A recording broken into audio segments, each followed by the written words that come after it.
देख रहे हैं अब तक news channel. Unique academy computer end coaching classes, जहां नर्सरी और जूनियर सीनियर केजी क्लासेस से लेकर 11वीं और 12वीं जमातों के लिए कोचिंग क्लासेस जारी हैं। यूनिक एकेडमी में ऑडियो और वीडियो स्क्रीन का इंतजाम भी किया गया है। 5वीं, 6ठी, 7वीं और 8वीं जमात की स्पेशल क्लासेस भी जारी हैं। उर्दू, इंग्लिश, मराठी और मैथ्स की बेसिक क्लासेस भी जारी हैं। लड़कियों के लिए बिल्कुल सेपरेट क्लासरूम। यूनिक एकेडमी में अपने बच्चों का एडमिशन करवाएं। हमारा पता याद रखिए, शहीद अब्दुल हमीद कुसुम्बर रोड, निहाल नगर पुलिस स्टेशन के सामने, मालेगांव। बाबासाहेब आंबेडकरांचा डॉक्टर बाबासाहेब आंबेडकरांचा भारतीय राज्यघटनेचा भारतीय राज्यघटनेचा भारतीय राज्यघटनेचा रिपब्लिकन पार्टी ऑफ इंडियाचा रिपब्लिकन पार्टी ऑफ इंडियाचा रिपब्लिकन पार्टी ऑफ इंडियाचा आमची एकमुखाने ही मागणी आहे की त्याच्यावर देशद्रोहाचा गुन्हा दाखल करा म्हणून रुग्णाला फक्त बाबासाहेब आंबेडकर किंवा त्यांच्या प्रतिकृती ह्याच कसं काय सुचतात, इतर का सुचत नाही. आणि ह्याच्या घटना आहेत, जोपर्यंत त्याच्यावर कठोर असं शासन होणार नाही तोपर्यंत त्या लोकांना पायबंद होणार नाही. म्हणून हा जो काही आहे या गोष्टीमुळे आज सगळ्या महाराष्ट्रातल्या नव्हे तर देशातल्या संपूर्ण कार्यालयांवर निवेदन देणे चालू आहे. म्हणजे ह्या गोष्टीचे किती मोठे पडसाद म्हणजे उमटतात आणि प्रशासनालाही त्रास होतो आणि पूर्ण जनतेला आणि संपूर्ण आंबेडकर जनतेला याचा त्रास होतो.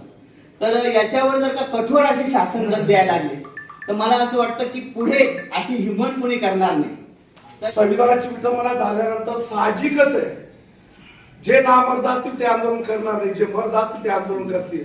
आणि लोकांनी त्याची प्रतिक्रिया उमटली आणि प्रतिक्रिया उमटल्यानंतर शासनाने ज्या अमानुषपणाने दलित आणि नवबौद्धांना लाठीचार्ज करून ठोकून काढलं त्या शासनाचा आम्ही येथे जाहीर निषेध करतोय. शासनाने निवडणुकीपुरतं मतदानापुरतं दलितांना गोंधळायचं आणि काम झाल्यानंतर त्यांना लाठीचार्ज करायचा, ही दुटप्पी भूमिका शासनाची आहे.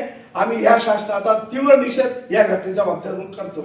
आज आपण अप्पर जिल्हाधिकारी कार्यालय यांना निवेदन दिलेलं आहे, काय विषय होता नेमका? डॉक्टर बाबासाहेब आंबेडकरांचा 10/12/24 रोजी परभणी येथे एका हरामखोराने परमपूज्य महामानव डॉक्टर बाबासाहेब आंबेडकरांच्या समोर ठेवलेल्या संविधानाच्या प्रतिकृतीची त्यांनी जी अवहेलना केलेली आहे आणि त्या अवहेलनेच्या संदर्भात संपूर्ण महाराष्ट्रातूनच आणि आज मालेगाव येथे रिपब्लिकन पक्षाकडून जाहीर निषेध नोंदवलेला आहे.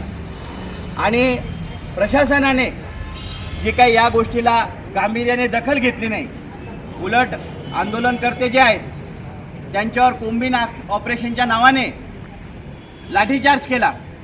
या संदर्भातही रिपब्लिकन पक्ष जाहीर निषेध करत आहे. या जो काही कार्यकाळामध्ये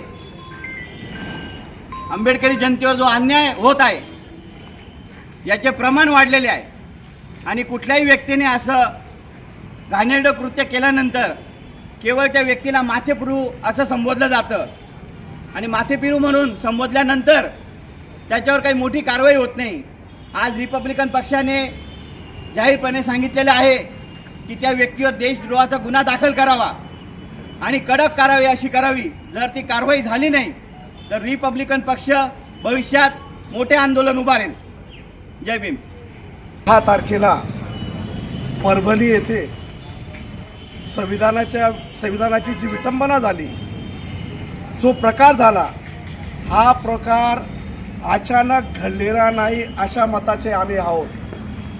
एका बाजूला महाराष्ट्राच्या मुख्यमंत्रीपदी देवेंद्रजी फडणवीस विराजमान होतात आणि त्यानंतर महाराष्ट्रामध्ये ज्या पद्धतीनं ही घटना सुरुवात झालेली आहे, अजून 5 वर्ष मुख्यमंत्र्यांना राज्य करायचं आहे आणि ही पहिली सुरुवातीलाच ही जी घटना घडली संविधानाची, याच्या मागे पूर्वनियोजित षडयंत्र आहे असा आमचा आरोप आहे. शासनाने ज्या तरुणांनी या घटनेचा निषेध करण्यासाठी रस्त्यावर उतरले त्यांच्यावर ज्या अमानुषपणाने लाठीचार्ज केला, घराघरात घुसून दलित नवबौद्धांना बाहेर काढून त्यांच्यावर गुन्हे दाखल केले जात आहेत, हे जाणून बुजून दलितांची दमनशाही करायची, दलितांना दाबायचं, अशा प्रकारचा या षडयंत्र या शासनाचा दिसतोय. त्यामुळे या घटनेचा आम्ही निषेध तर करतो. शासनाचे हे नैतिक कर्तव्य होतं की महाराष्ट्रामध्ये अशा कुठल्याही घटना महाराष्ट्रात घडू नयेत, यासाठी त्यांनी सखोल यंत्रणा उभारली गेली पाहिजे. एकीकडे दलितांना ठोकलं जातंय आणि दुसरीकडे मुख्यमंत्री दिल्लीला जाऊन बसलेत. या घटनेचा आम्ही सरळ निषेध करतो. यानंतर विराजमान जे नवीन सरकार आहे त्यांनी दलितांवरती, अल्पसंख्याकांवरती अन्याय होणार नाहीत याची दखल घ्यावी आणि त्या पद्धतीने तरतूद करावी, अशी आमची एक मुख्य मागणी आहे.